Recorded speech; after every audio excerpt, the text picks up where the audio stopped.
Well, hello everybody, I'm LA Little, and this is your daily NeoTA wrap. We take a look at these markets. We do it from a neoclassical perspective each time, asking ourselves just that one question: what happened today? What does it tell us about the coming ones? Do this show 4 times a week, Monday through Thursday, broadcast at or before 10 o'clock Eastern Time, archived on YouTube under the channel LA Little. Also do a weekly show on Sunday nights. If you haven't checked that out, you might want to look at the same question on a weekly and longer term basis. So as far as what happened today, last night we were talking about we'd probably get some sort of a pullback today. Well, we got a pretty decent one. 3/4% on the S&Ps, almost a full percent on the Dow, 3/4 and then a half basically on the others. So sell off, I wouldn't call it sell off as much as pullback for the most part. We had divergence. We talked about that. That divergence was evident if you were looking at the NASDAQ, if you were looking at this composite and the Russell, the small caps, these two breaking out, going to new highs and holding those highs, whereas the Dow, the NDX, the S&P, unable to reach the highs. That's divergence, and at some point it has to resolve itself. Either these come back in, right, or these go up and meet, and that's one or the other, right? And right now you're getting these coming back. The question is going to be, how far do they come back? Elsewhere, gold was down, silver was up. Actually, commodities in general were kind of mixed. We had oil down, nat gas up. We had the bonds get another bounce one more time, almost 1%. So these things are so volatile anymore. They trade like commodities. And the dollar was down, but not that much. So let's take a look at the markets here. See what we got. Let me pull up the S&P. And so when we look at this, pretty big pullback. Now remember, just if you're first tuning in or you only tuned in the last couple of days, all last week we were looking at the retest regen off this prior swing point low. And all that means is that, when you're always looking at trend, let me say it that way, right? And trends denoted by these arrows that you see, all around the place here. When you break one of those swing point lows, and in this case there's an L underneath here, it's kind of hard to see, but it's one of these, it's just underneath that arrow. That's a swing point low. When you break a swing point low, or you break a swing point high, right? That's what this arrow was. That leads either to a trend transition or a trend continuance, right? Reaffirmation. And in this case, you're reaffirmed, and in this case, the red arrow means that it's suspect. In other words, when you broke above this, you didn't have as much volume, making it more likely that you will come back faster and probably come back within 6 bars usually. If you look at that suspect break, and now this break, right, you transition from bullish to sideways. The breakdown, when you come back up to test again, it's trying to determine whether or not this thing is going to regenerate. In other words, as it comes back up and test that bar, question is will it regenerate and press lower? In other words, continue this trend, or will it in fact get above the high of this bar? Will it get above that high? If it gets above that high, odds are it's not going to regenerate. In other words, it's not going to continue that trend. It's going to be something different, and something different in this case would be sideways. So when you see the regenerate, when you see the retest of a breakdown, either up or down, you're always looking for that first bounce back up to test it. How does it test it? Now you can look for clues when it does that test. I'm going to clean this back up again, redraw it one more time, but talk about the test. So in this case, as we come back up to do the test, the volumes you're looking at is the breakdown bars volume and the swing point lows volume as you come back up. So as we came back up, volume expands on this bar, and that gives you a pretty good clue that it's hitting it with volume. That's a good sign. Doesn't mean it will get over this top, but it's a good sign. And matter of fact, it probably should have got a little higher, because usually if you come back within 6 bars and you got good volume, you're probably going to get to the other side of the bar. In other words, get back to the top of the breakdown bar, the swing point low that was broken. Didn't quite get there, but it got pretty close, right here. Comes back down. What does it do? It's trying to regenerate, but it fails right here. It doesn't get over or back under this low. And by not doing that, you know, the market's always trying to trade up or trade down. That's how it finds price discovery. Trades back up one more time. That's the second time. Now the probabilities change. Almost a coin flip now. And what does it do? 1 bar, 2 bars over that swing point lows high says more than likely we're sideways trading.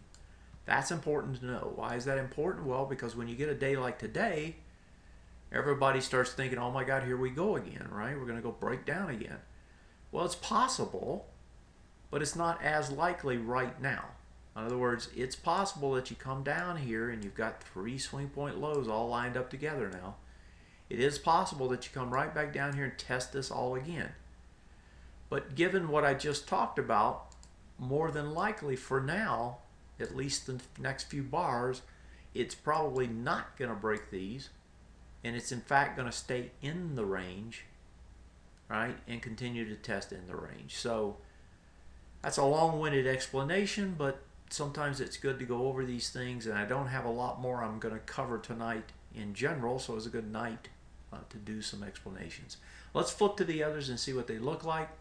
So if we pop over, we've got the same case now, what I just explained, but it's on the opposite side. And what I'm talking about is there was a break of 2 swing point highs here, 1 there and 1 there. As you come back into those, what are you doing? You're doing a bullish retest regen. This is the bar it broke out on. It was doing 18.7 there. It's coming back with 16.2. So you're coming back in to test against the bar you broke out on with more volume.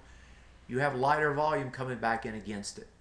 If you look at this low, today it's 51.2164. If you look at the prior high, it was 51.19. So you haven't quite done the test. You're going to try to get into this bar tomorrow. That bar also has volume 21.7. You're doing you're doing 18.7, and you're coming back with 16. So unless volume picks up tomorrow, the odds of breaking this, even though you're coming back within 6 bars, the odds of breaking it is not as great. You can get down into the bottom of this bar, because that's the bottom of this swing point low. So 50.85 roughly is the number. The low here, 50.82. So you can see that 50.82 to 50.85 is kind of the key area. If it gets underneath that, then what is it doing? It's breaking the retest, regenerate. So in other words, if we look at this and we say, okay, is it going to just come back and then take off, right? Is that what's going to happen? Well, if it is, it's going to hold this bar and it's going to hold that low most likely. Now it could get down into this low as well and still be bullish, but that's starting to stretch it because you actually have the higher one here as well. So anyway, that's the scenario, that's the test, and so now that we know that, we can watch that to give us a clue as to what we want to do if we come down here and start the bounce. Hopefully that's clear, and that's neoclassical. That's what you're trying to do. You're trying to read what the market wants to tell you. As we look at the NDX again gets over, back under, has failed to break above this high. It's 3 bars, testing it, failing every time. that also suggests that you're going to try to come back in. And congruent with what we just said about the NASDAQ trying to test a little bit lower, I expect these are going to try to trade lower tomorrow. Russell, at least part of the day, and we'll have to make a decision about is it an all-day thing or not, like we did last night. Russell, the high over here, 1278. We're at 1283, so we're only 5 points away. And the volumes we're doing is lighter, and so again, even though these look to try and test lower, they also look to probably hold on that test just from the volume standpoint. Let's go over and look at Asia and Europe, since so much right now is dependent on what those markets do. And we'll start with France. So these traded down today, but they actually held. Okay, so let's see what they did. So they did two things. One, you've got a breakdown bar. Bottom of that is 5,006. You got down to 5,001. You're doing 1.3 back into 1.6, so you test under it, back over it, and you hold. Now you also tested yesterday, got underneath it, back over it, but you were also testing into this bar, the high of a higher volume bar. So you've got two higher volume bars you test into, you got lighter volume, you do kind of a hammer reversal. This looks like it's going to try and trade higher, and the other piece of this that's really nice if you're bullish is if in fact it does, right, especially if it doesn't retrace much more, that's a very steep retest. That's a very steep ABCD structure to the upside. We could take you all the way back to the highs. So if it holds in this area and actually does start to move up, let's say that there's a Greek solution or something, this thing can go all the way back to the highs on the CACs. That's a tall order, but that is the setup going into tonight, and it looks like it's going to try and trade higher. Let's look at the DAX and see if it says the same thing. So the high here, 11,470, you close 11,471. So again, you come back into the bar, you have lighter volume, you hold. You also come back in on a swing point high, so that's a retest regen. So again, you got a retest regen taking place in these markets. Goes into it, back over it, holds over it, I believe. Let's look at the number again, 11,452. Yeah, so it holds over it. So you go back into it, back over it, you hold over it, and is there anything else important?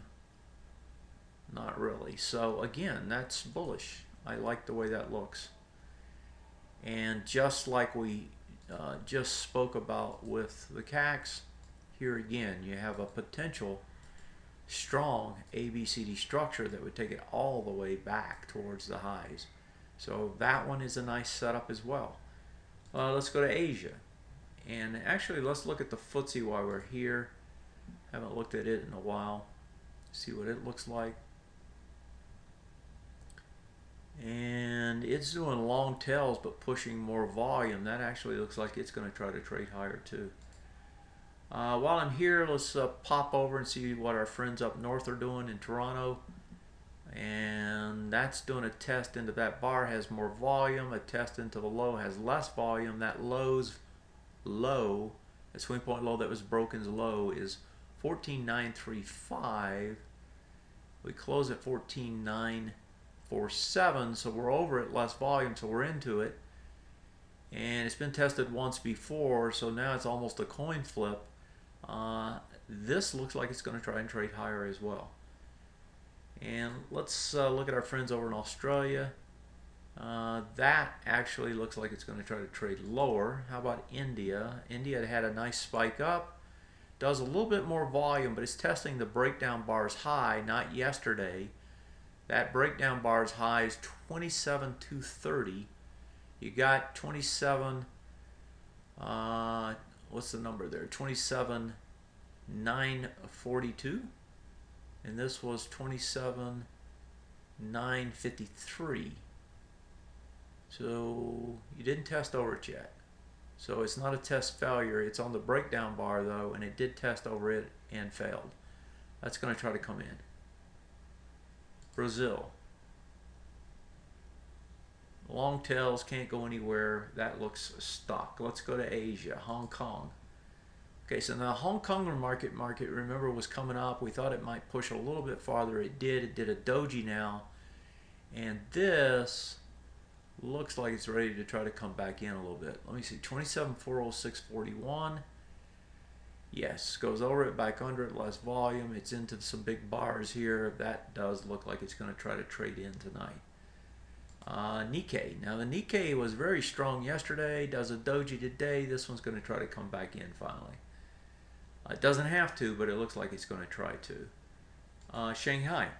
Now remember, Shanghai had a reversal, was going to try to trade up, and it did. And closes higher. Okay, so it's back into the big bar, right? This was the breakdown bar. It's back into the breakdown bar. Again, volume expanding on the way up. This looks good. It's going to try to close the gap and get back to this high.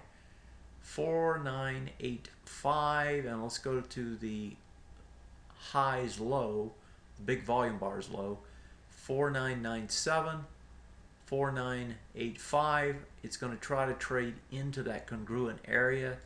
So if I put it up here this way, it's that area right there. It's going to try to trade. That's still 300 points up. Still a fairly significant move back up. That's where it wants to trade. And that, of course, is bullish for Asia. Taipei, it's just trying to work its way back up to the swing point lows. Indonesia, this one actually looks like it's going to test those swing point highs. There's two of them right here. It could get a little pop on short covering if it gets over them. And finally, Korea, just the long tails. Oh, this is Bovespa. What did I do? Click the wrong one? Korea. Let's see if I can get Korea. There we go. Korea. It's just doing a retest regen off that low. It's probably going to fail, looks like, on volume. So a little bit more, and then probably a return back down the other side. So we've looked pretty closely now at Asia and Europe and our markets. Let's quickly look at the sectors to see if the sectors tell us anything, because right now it's starting to look to me like we're going to try to trade higher tomorrow. Even though we may trade a little bit lower to start the day, it looks like it's going to try to trade higher by the end of the day. Okay, so the IBB comes off. Comes back into the big bar. It tops 378.36 and stays into it, so that can actually retrace deeper and come back into a retest regen.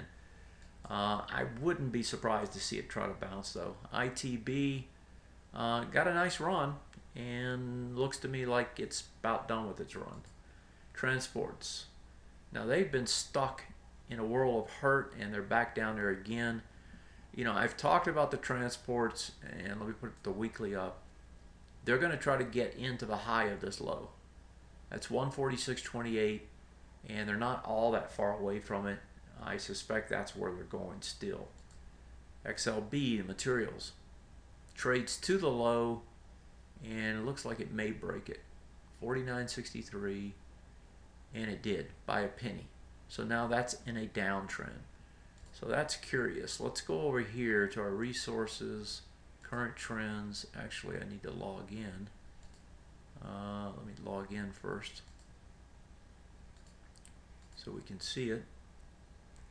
And then going back up here, resources, current trends, market trends. And let's see what these look like. So we've got bearish, sideways. So it's going to be bearish, bearish. Let's look at the rest of these. Okay, so energy's next. Let's see what that one looks like. And that one looks like it's going to trade a little bit lower. Nothing big there, nothing major. Let's see here.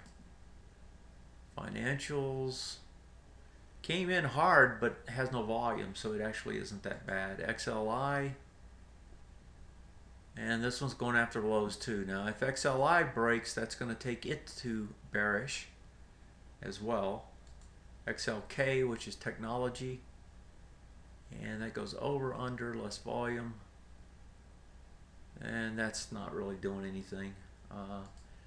Consumer durables was trying to trade lower, and that's still a good ways away. Let's look at the utilities. So nothing special there. That one's probably going to try to trade lower and go up. Utilities even more bearish. The utilities are really getting hammered. So they've broken here. So the utilities are broken on multiple time frames now.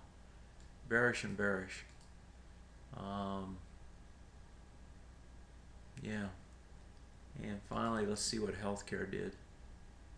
Back in, going to do a retest regen, and then discretionary, which is also strong, also came back in. This one finally tested over the high. And wouldn't you know it, it's got more volume. So the uptrend is still in place. So if I look at this, financials, discretionary, healthcare really are what's keeping this market afloat. We've got bearish now in multiples, and you know, that's still, what does that tell me? That tells me this market's very thin in terms of the advances versus the declines, right? You've got too many sectors bearish, so you know that most of those stocks are not doing well. So you can just simply look at this for an internal perspective and know that your internals are not very good. What does that tell you? It's going to range trade more. Either this is going to, you know, if you go long enough, you can start breaking this down. And right now you got a sideways, and a bearish. You know, it won't, and actually there's, is that really bearish on the staples? Oh yeah, I guess it was. So you really, this is starting to deteriorate. Now, this is interesting because the longer we go, right, and I haven't talked about this much, but it's worth talking about, and I'm going to go back to the general markets. The longer we go without being able to break up, right, the higher the probabilities that you're going to break down at some point. And it doesn't take rocket science, you know, a rocket scientist here to figure this out. This is a lot of swing point lows, and what that means to me is there's a bunch of stops sitting up underneath there somewhere. So in other words, if you come down low enough, you're going to start hitting these stops. Now, the price point here is 2060, what is that, 2068 or so? So somewhere around 2070 back to about 2065, say, is kind of the key area. If you get underneath that, that's a problem. We're trading at 21, so we're still, you know, 35, 40 points away. Now, you can get down there fairly fast. The real question is what happens if you get there? Well, now you've got a swing point low down there at that same price point, 2067. So if you start breaking this area down, you're going to break it on multiple time frames. That's when you can get some cascade action, right, and push this thing much lower. So the danger continues to build as long as this market cannot push higher. But so far, we haven't been able to see any sustained break to the downside. And until you see that, you gotta stay with the trend. And the trend overall remains up. One last thought here before we go. This range up here has gotten tighter. So if you look at the ranges before, even if you expand this to that size, right? Your ranges before, and that one's really too big. It's really back to there. You just had this big tail. The ranges have gotten subsequently smaller and smaller on the way up. I've talked about this before to members, I'm sure. I think I've talked about it generally here.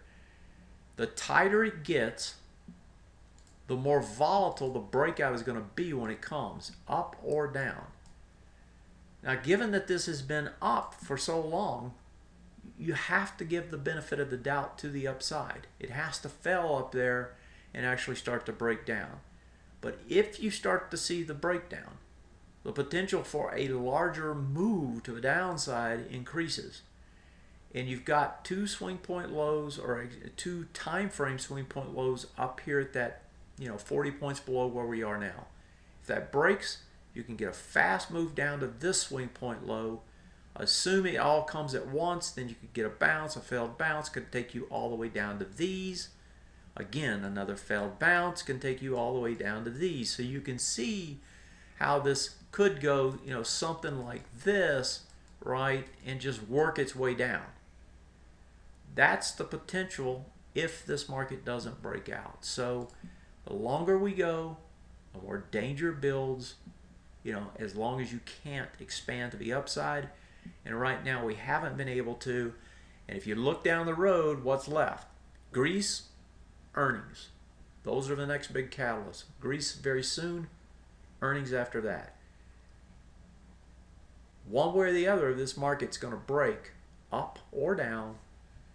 And unless we see that upside break, right, you could get a fairly large downside break as well. I'm going to leave it at that for tonight. Let me see, Wednesday. So we got another show tomorrow. I don't think there's anything special going on other than the news flow out of Europe with Greece.